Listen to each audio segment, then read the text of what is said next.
a bunch of different murders in the 1970s that look like he's the same guy.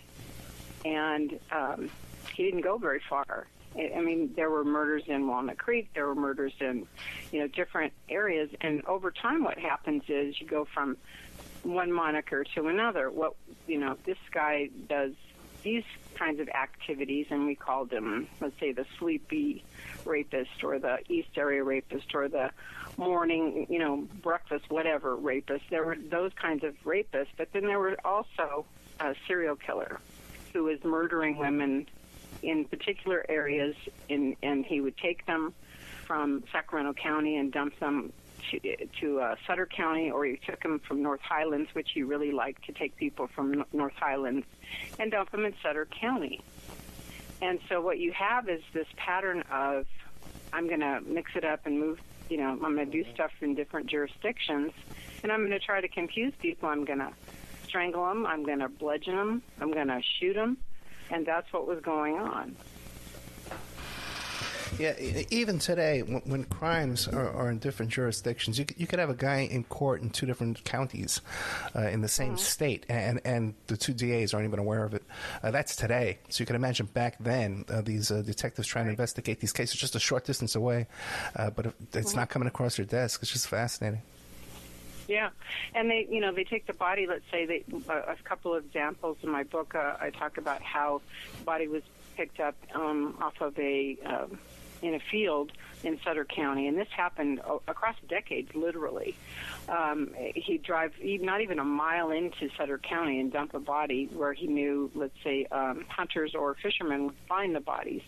And they would take them to the medical examiner's office in Yuba City or in Sutter, and then they'd transfer it back to Sacramento County. And trying to have two different jurisdictions work together, he knew would be difficult.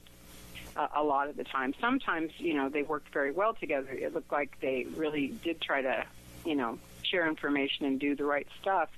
But even in Sacramento County, the county versus the city, they didn't talk to each other really back in the 70s. So, yeah, it was very difficult. And that he had that going for him, and he knew it. And how do you think he learned that? How did he have that experience and the knowledge to work the system so well? Well, apparently, it's interesting is because if and I have to put the disclaimer in, the alleged Golden State Killer is also the alleged Zodiac Killer. If he is, in fact, the same guy, he really knew before he became a cop that if you go across jurisdictional lines, back in Zodiac days, he went from Benicia to, he went to Berryessa. I mean, he went across jurisdictional lines. And my theory is that every time he went to the Bay Area, which was only a 2-hour drive, he committed his crime and then he drove out of the area. And he went back to where he came from, which was, at that time, near Auburn, which is near Rockland. Rockland is where Sierra College is, where he went to school to get his degree. He went from Sierra College for 2 years to Sac State, and he got a bachelor's degree in criminal justice. So he learned very well what worked and what didn't. Now, Joseph James D'Angelo confessed to being the Golden State Killer, right? Right, Golden State. He confessed to being the Visalia ransacker when he was a cop in Exeter, 1973 to 76. He confessed, and that was over 145 burglaries. He was a great cat burglar. And then he confessed to being the East Area rapist, where he lived in Auburn at that time, had transferred to be a cop in Auburn. He would drive the back roads to East Sacramento. It's a 20-minute drive from Auburn to East Sac and back again out of Sac County back to Placer County, which is Auburn. And he confessed to being the East Area rapist, and a lot of the rapes were beyond the statute of limitations, but he also confessed to them anyway. And those were over 50 rapes, in and around Contra Costa, different areas, Stockton, you name it. He pled guilty to a lot of those rapes.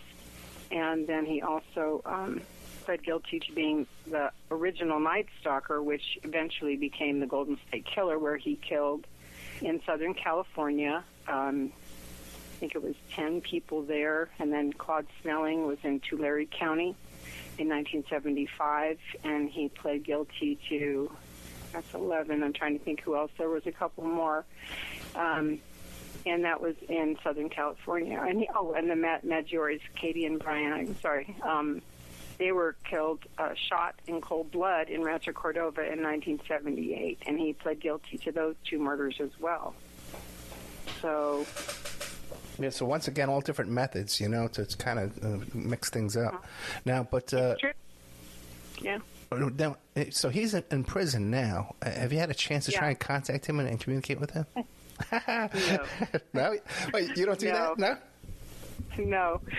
He said, it's funny. People were like, well, did you go to the trial? Well, first of all, it was during COVID, one. Yeah. Two, it was also, I didn't know when he was first arrested whether or not I really wanted to have the memory of seeing his face in person. It was bad enough to see his picture in the news. There's a couple where he looks pretty nasty when he was first arrested before he lost all that weight.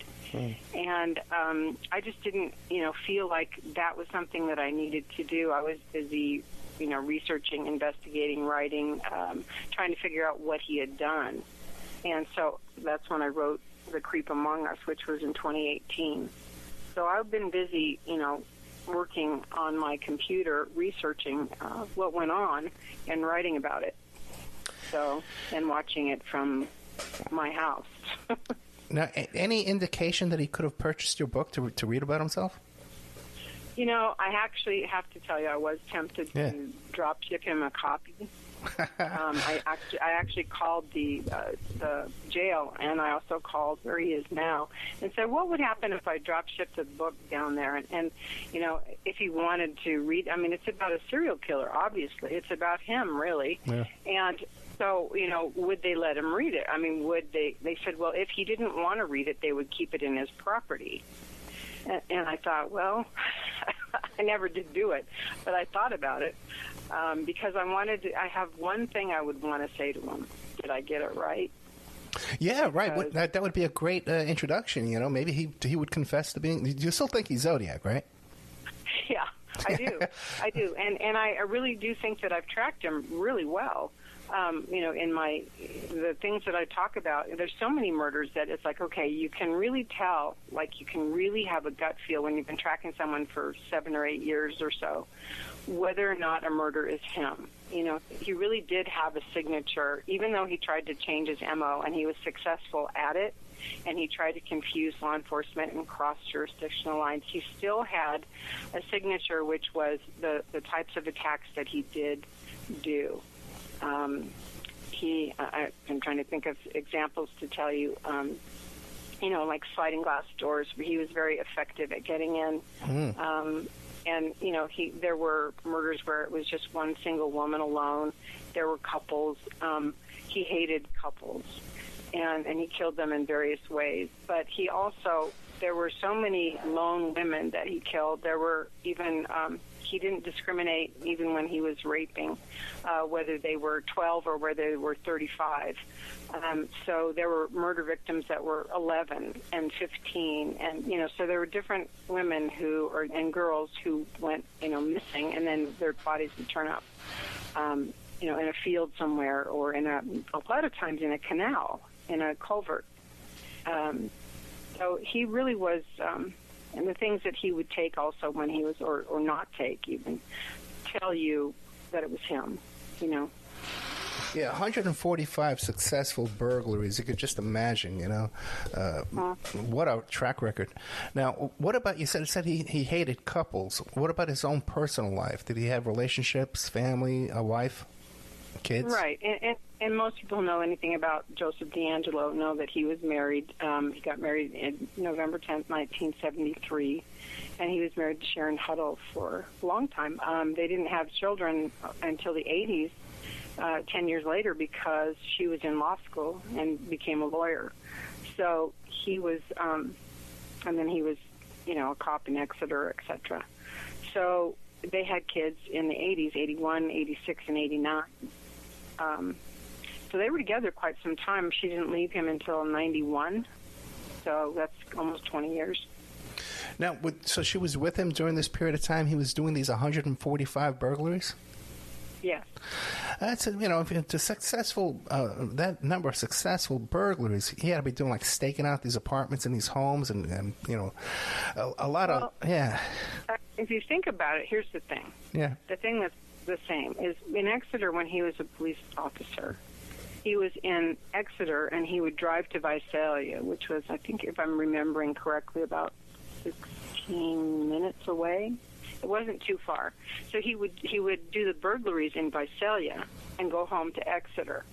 And so he could be out and she would think he was working or whatever and do these things and then go home. But, Visalia, what the thing that was really stand out to me always is he knew exactly how long it would take. He tested it out. He was absolutely excellent at it. He knew how long it would take once he burglarized a place for law enforcement to show up. And if it's a rural area, which it was, it took them anywhere between 15 minutes and 30 minutes to get to where he'd been. So he had plenty of time to leave and plenty of time to go back. He actually was in charge of his own burglary task force, to investigate his own crimes, which is, if a serial killer criminal could do a lot of crazy stuff, this was it. I mean, he was the cop investigating his own burglaries a lot of the time. So we're talking today to Anne Penn. You can find her on Twitter at Anne Penn 13. You can find her. She has an Anne Penn WordPress blog. Also, too, we're talking about her books, mostly surrounding the Golden State Killer and the Zodiac Killer. Let's see. What if Golden State Killer, Zodiac Solved? And then another one was Endgame, the most dangerous game, Golden State Killer. And then the most recent is Serial Slaughter, Zodiac Killer. Now, Anne, I was asking you about his wife and his family life and his kids. Have anybody close to him been interviewed and perhaps had opinions or suspicions about him? Not that I'm aware of. I think they've been pretty low-key and kept to themselves as family. Only one member has written a book. That would be Sharon Huddle's brother, Jim Huddle. I have not read that book, so I don't know. I do my own investigations. I don't do a lot of reading of other authors when it comes to the subject I'm looking at. But one of the things that I wanted to talk about a little bit was just the switch from when the Zodiac was taunting law enforcement and talking to the media. He did a lot of that during the time frame, and even after he left, he still kept in touch to let people know he was still out there. And one of the things I wanted to talk about was some of the similarities in that needing the media attention, but what he did to probably avoid getting caught was he contacted the victims and the victims' families and taunted them instead of law enforcement and the media, pretty much, once he moved along. In 1980, there was a murder of a lady named Dorothy Scott from Garden Grove. And Garden Grove is really close by where some later murders that the Golden State Killer committed in 1981 and 1986. But Dorothy Scott was Garden Grove, California, which is where D'Angelo's family lived, and some of his family. And one of the things he did was he would call people on the phone, usually victims or victims' family, and in this case with Dorothy, she was taken from a medical center parking lot. And from 1980, she was found like a few months later, but he would call every week. Dorothy's brother answered the phone. He'd say, "Is Dorothy home?" And later on, as the East Area rapist, he would do the same thing. "Is Ray home?" And he would call the victims. And so this continued throughout his career, where he would, harass everybody. They eventually, like I said, there were so many murders in Garden Grove, which is down south, that I really had to look at that. And then in 1975, for example, there was a report, an article published about how there were so many slayings that they talked about it in 1975. So Nancy Benelick, like I said, and